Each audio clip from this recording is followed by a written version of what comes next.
역대급 무더위가 기승을 부리고 있고 또 코로나 확진을 받은 사람들도 의외로 많아지고 있고 특히 이번 주에는 흉기 난동 같은 그런 흉흉한 소식들이 들리는 이때 그래도 여러분의 얼굴을 이렇게 직접 뵐 수 있는 것도 무척 고맙고 다행스러운 일입니다.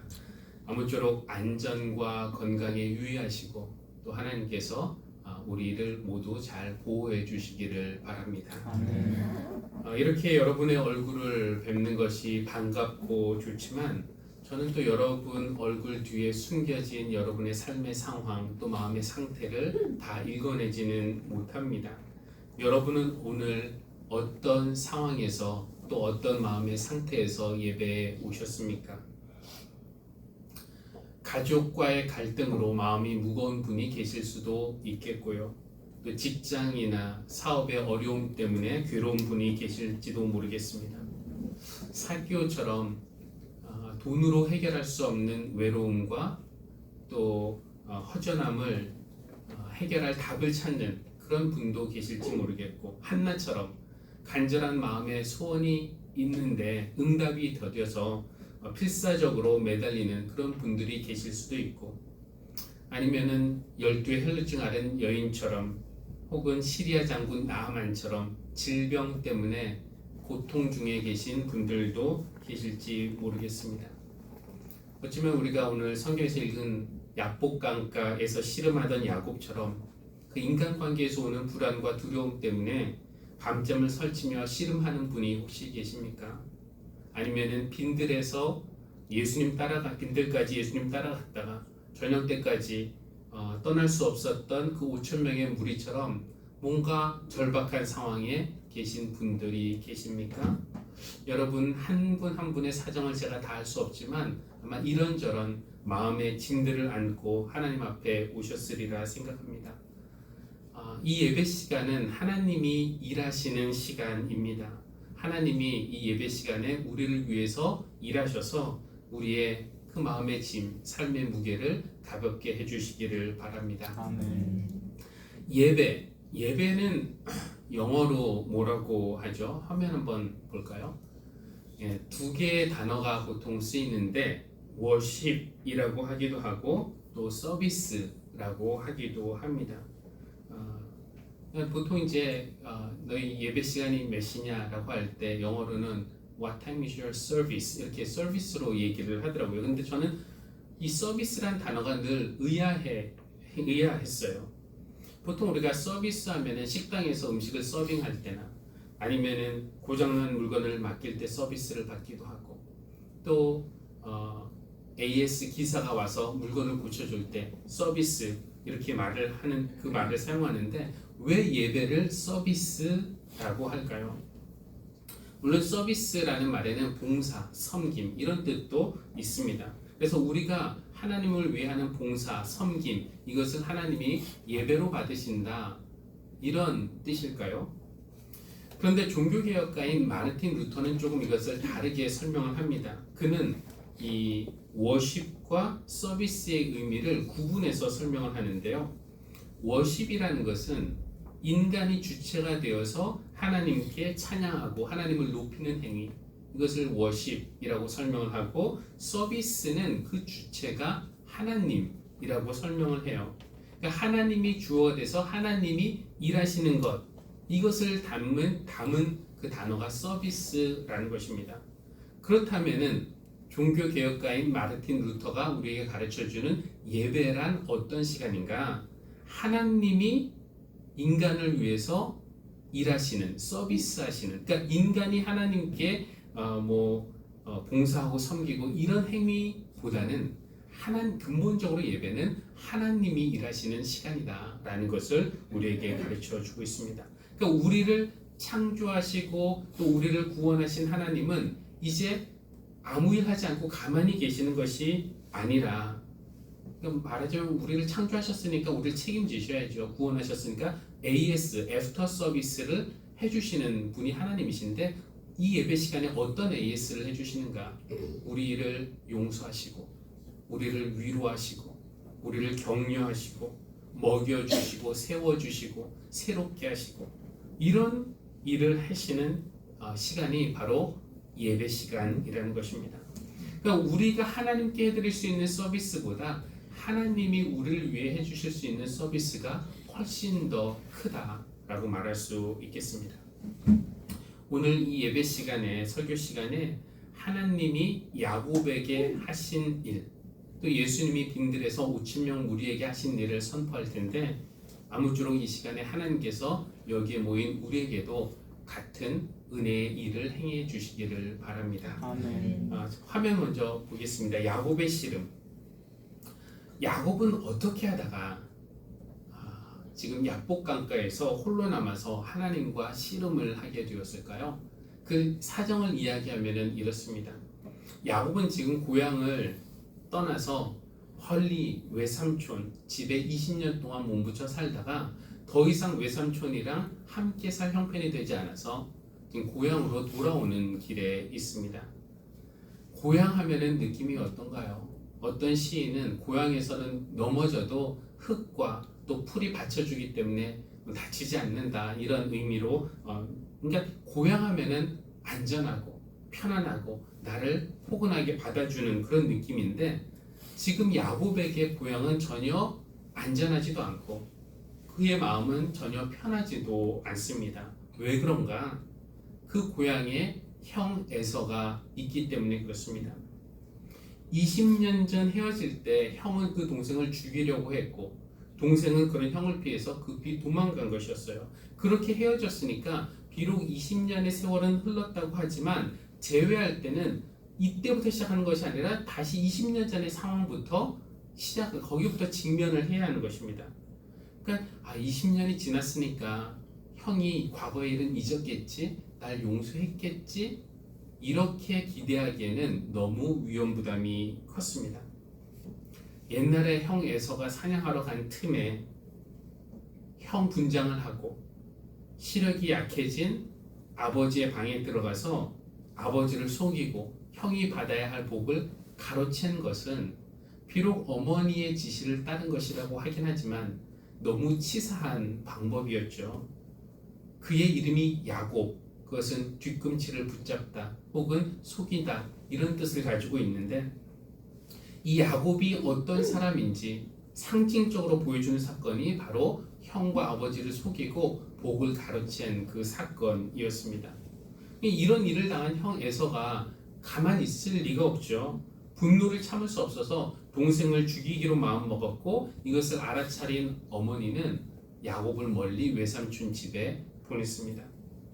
그래서 20년이 지난 시점인 지금 형 에서는 과거보다 훨씬 더 크고 강해져서 고향을 지키고 있었으니까 야곱에게 고향이 안전할 리가 없었습니다. 어떻게 해야 될까요? 야곱은 먼저 형의 마음이 어떤지 좀 확인해 볼 필요가 있죠. 그래서 심부름꾼을 먼저 보냅니다. 그래서 형에게 지금 동생이 오고 있다 이런 소식을 전하게 해요. 그런데 심부름꾼이 가서 그 얘기를 하고 돌아와서 하는 보고가 좋지가 않습니다. 뭐라고 말하냐면은 주인님 지금 에서 어른께서 400명의 부하를 거느리고 주인 어른을 치려고 이곳으로 오고 있습니다. 혹시나 했는데 역시 예상이 맞았어요. 그 보고를 들은 야곱은 너무나 두렵고 겁이 났습니다.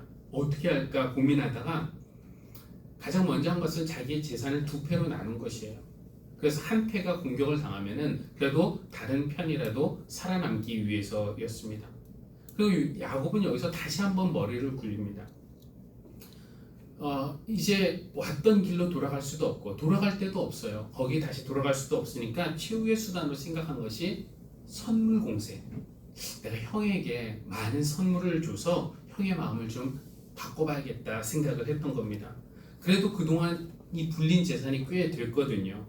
그래서 야곱이 자기 재산을 몇 개의 그룹으로 나누어서 시간차를 두고 형 에서에게 하나씩 그렇게 보냅니다. 그러니까 선물을 하나씩 받을 때마다 형의 마음이 조금씩 누그러뜨려지기를 바랬겠죠. 그러니까 한 번의 선물에는 마음이 안 변해도 의외로 선물이 또 오네, 선물이 또 오네, 이래서 선물이 커지면은 마음이 바뀔 수도 있기 때문에 그렇습니다. 그렇게 다 보냈어요. 그 야복 강가에서 야곱은 이제 혼자 남았습니다. 자식들도 아내들도 다 앞서 보냈어요. 이제 혼자 남았고 날은 어두워졌습니다. 그 야외에서 혼자 있고 사방은 컴컴해지고 좀 무섭고 두려웠겠죠. 뭐 사실 한밤중에 그 동물들이 공격할 수도 있는 것이고 아니면 강도가 나타나서 공격할 수도 있었지만 야곱에게 가장 큰 두려움은 형 에서였습니다. 과연 형이 나의 선물을 잘 전달받았을까? 형이 그 선물을 받고 마음이 좀 풀렸을까? 아니면은 이미 내 아내들과 자식들을 다 죽였으면 어떡하지? 이런저런 걱정으로 비몽사몽간에 정말 끙끙대고 있는데 갑자기 누군가가 나타나서 자기를 붙들고 씨름을 하는 거예요. 어쩌면은 가위 눌린 그런 느낌이었을까요? 갑자기 막 누군가 뭐 짓누르고 있는 겁니다. 아이고, 형이 여기까지 나를 찾아냈구나. 이제 나를 죽이려고 하는구나. 이런 생각이 아마 들었을 겁니다. 처음에는. 그런데 이게 막 붙들고 싸우다 보니까 형이 아닌 거예요. 알고 보니까 그분은 인간의 형체를 한 하나님이셨던 것입니다. 하나님? 그 순간 이 하나님이 나를 돕지 않으시면 내게는 가능성이 없겠다 라는 것을 직감했던 것일까요? 그래서 야곱은 그 하나님을 붙든 그 손을 끝까지 놓지 않았습니다. 동이 틀 때도 손을 놓지 않았고, 하나님이 야곱의 엉덩이 뼈를 치실 때도 그때도 손을 놓지 않았고, 날이 새니까 놓아달라 라고 말씀하실 때도 끝까지 손을 놓지 않았습니다. 대신 야곱은 자기에게 축복해 주지 않으면 보내드리지 않겠다고 떼를 썼어요. 그 씨름의 결과를 우리가 알고 있습니다. 옛사람 야곱은 죽고 새사람 이스라엘로 다시 태어난 거예요. 그때 그 하나님이 물어보시죠. 너의 이름이 무엇이냐? 정말 하나님이 몰라서 물어보신 게 아닐 겁니다. 그것은 어떤 질문이냐면 너는 어떤 사람이고 지금까지 어떤 모습으로 네가 살았냐? 야곱입니다 라고 대답을 합니다.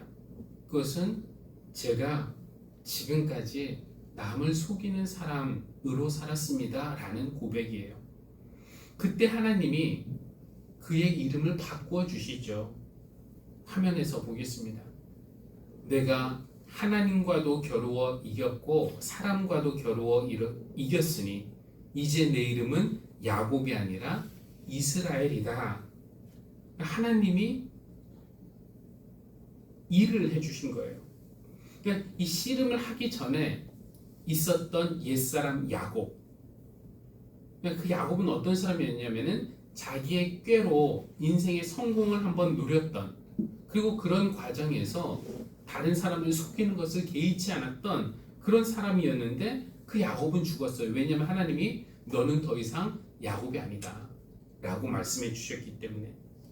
그 대신에 모든 일에 하나님과 겨루어 승부를 걸려는 사람, 그러니까 자기의 꾀, 선물 공세로 형의 마음을 바꾸려고 하기보다는 하나님이 형의 마음을 바꿔주시기를, 하나님이 형과 나의 관계를 정리해 주시기를, 중리해 주실 것에 승부를 건, 하나님에게 승부를 건 이스라엘이라는 사람으로 그가 새롭게 태어나는 순간이었습니다. 다음 장에 보면은 야곱과 에서가 드디어 만나는 그 장면이 나오는데요.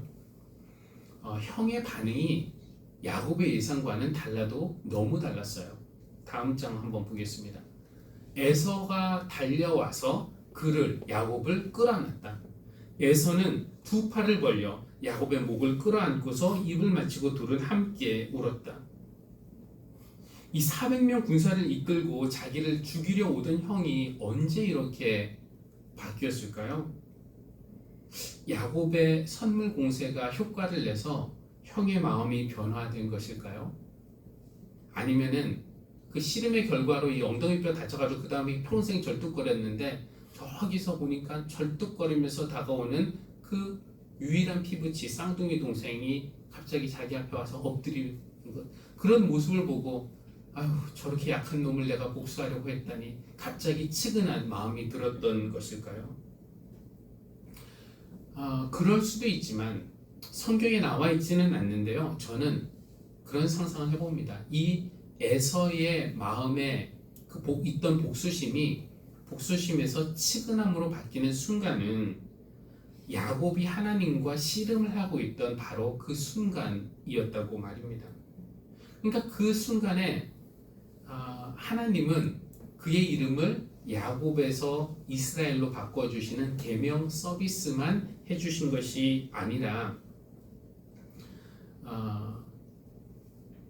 저 멀리서 동생을 죽이려고 씩씩거리면서 다가오는 에서의 마음을 만져주시고 녹여주시는 그런 일도 하나님이 해주신 것입니다. 언제? 야곱이 하나님을 붙들고 있을 때. 하나님이 우리에게 은혜를 베푸시면서 우리를 위해서 일하시면, 그러니까 내가 막 일을 하는 것이 아니라 하나님이 우리를 위해서 일하시면은 우리의 힘으로는 도저히 할 수 없는 그런 일들이 이루어집니다. 여러분을 밤새 끙끙대게 하는 그런 마음의 걱정이나 두려움이나 아픔이나 고민이 있다면은 내가 직접 해결해 보겠다는 그런 생각보다는 하나님과 내가 해결을 한번 해보겠다라는 그런 마음으로 하나님을 한번 붙들어 보지 않으시겠습니까? 아까 우리가 찬양했죠. 주가 일하시네, 주가 일하시네, 주께 아끼지 않는 자에게. 주가 일하시네, 주가 일하시네, 신뢰하며 걷는 자에게. 이 예배 시간은 주님이 일하시는 시간이고, 주가 일하시기만 한다면은 우리의 능력 밖에 있는 그런 많은 일들이, 사실 야곱이 그 선물로 형의 마음을 바꿀 수 있었던 것은 아니었을 겁니다. 하나님이 일하시니까 그런 일들이 가능했다는 것이에요. 그런 일들이 예배 시간에 우리에게도 일어날 수 있기를 바랍니다. 아멘. 또 하나는 빈들의 잔치인데요. 그의 백성을 향한, 다음 페이지 한번 보겠습니다. 그의 백성을 향한 하나님의 서비스는 예수님을 통해 빈들에서도 계속되었어요. 사실 이때 예수님은 일하실 시간이 아닙니다. 쉬려고 하셨어요. 왜냐하면 그 전에 보면은 어떤 일이 있었냐면은 세례자 요한이 죽임을 당한 이야기, 헤롯에 의해서 죽임당한 이야기가 나오고, 또 바로 그 전에 보면은 예수님이 고향에서 배척당하시는 그런 이야기가 성경에 나옵니다. 그러니까 예수님의 상태는 지금 영적으로나 육적으로나 매우 힘들고 피로가 쌓이고 침체될 수 있는 시간이었고요. 예수님에게 이때 필요했던 것은 쉼이었습니다. 그래서 예수님은 제자들과 함께 따로 외딴 곳에 가셔서 쉬려고 하셨어요. 그런데 사람들이 예수님을 가만 놔두지 않았습니다. 그들도 절박했겠죠. 그러니까 예수님을 따라와요. 그들을 향해서 지금은 서비스 시간이 끝났습니다. 아닙니다. 지금은 브레이크 타임입니다. 돌아들 가십시오. 할만한데, 근데 예수님은 그들을 보시자 그분 안에 작동하는 마음이 있었는데 불쌍히 여김이었습니다. 예수께서 배에서 내려서 큰 무리를 보시고 그들을 불쌍히 여기시고 그들 가운데 앓는 사람을 고쳐주셨다. 누군가 나를 불쌍히 여기면 우리 기분이 어떤가요? 야, 동정하지 마. 뭐 이런 생각을 할 수도 있지만, 이 불쌍히 여기다 라는 말로 번역된 이 단어는 원래 뜻은 함께 아파, 함께 고통을 느끼다, 이런 뜻이라고 합니다. 그러니까 우리의 아픔을 너의 아픔은 너의 아픔, 그냥 남의 아픔으로 보지 않으시고 나의 아픔, 당신의 아픔으로 끌어안으시는 것이 불쌍히 여기시는 예수님의 마음인 것이에요. 먼 곳까지 왔는데 보니까 아픈 사람들도 있어요. 그 아픈 몸을 이끌고 여기까지 온 사람들을 차마 그냥 빈손으로 돌려보낼 수 없는 그런 긍휼의 마음이 예수님 안에서 작동했기 때문에 예수님은 일하기 시작하셨어요. 원래 일할 시간 아니었지만 일하기 시작하셨습니다. 그들 중에 아픈 이들을 고쳐주셨어요.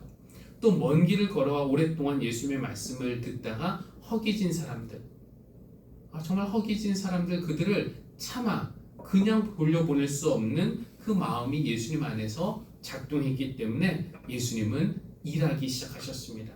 빵을 들어서 축사하시고 나누어 주시고, 그러면서 기적을 일으키셔서 그 모든 사람들을 배불리 먹이셨어요.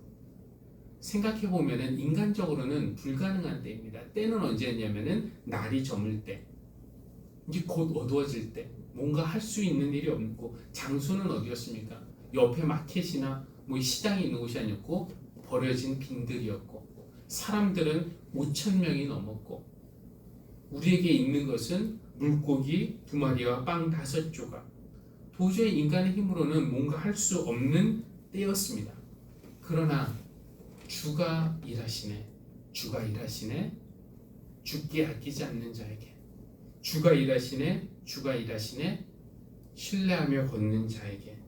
그 가사처럼 주님이 일하기 시작하시면 그 황량한 빈들은 초록 풀밭으로 바뀔 수 있고, 쫄쫄 굶을 것 같았던 저녁은 기쁨과 풍성이 넘치는 그런 잔치가 될 수도 있습니다. 우리에게 요구되는 것은 무엇입니까?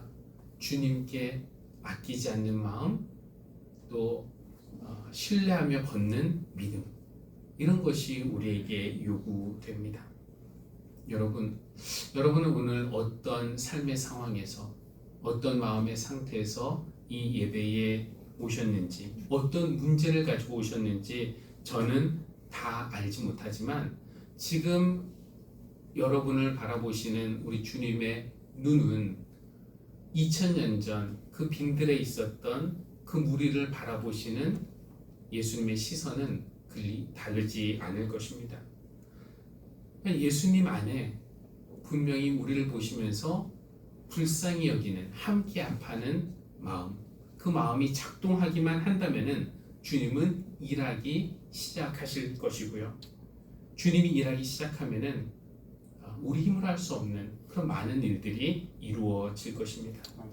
지금의 이 예배 시간이, 특히 우리가 곧 나눌 이 성찬 시기, 주님이 우리를 위해서 서비스하시는, 일하시는 그런 시간이 되기를 바랍니다. 최근에 이 액정이 깨진 이 휴대폰이 삼성 서비스 센터에 들어가서 비싼 서비스를 받았더니 처음 것보다, 지금 우리 것보다 더 좋은 제품으로 나왔어요. 그것처럼 예배를 통해서, 성찬을 통해서 우리가 주님의 서비스를 받는다면은 예배 오기 전의 상태보다 훨씬 더 좋은 상태로 우리가 세상에 다시 나아갈 줄로 믿습니다. 우리가 그렇게 새로운 모습으로 거듭날 수 있기를 주님의 이름으로 기원합니다. 아멘.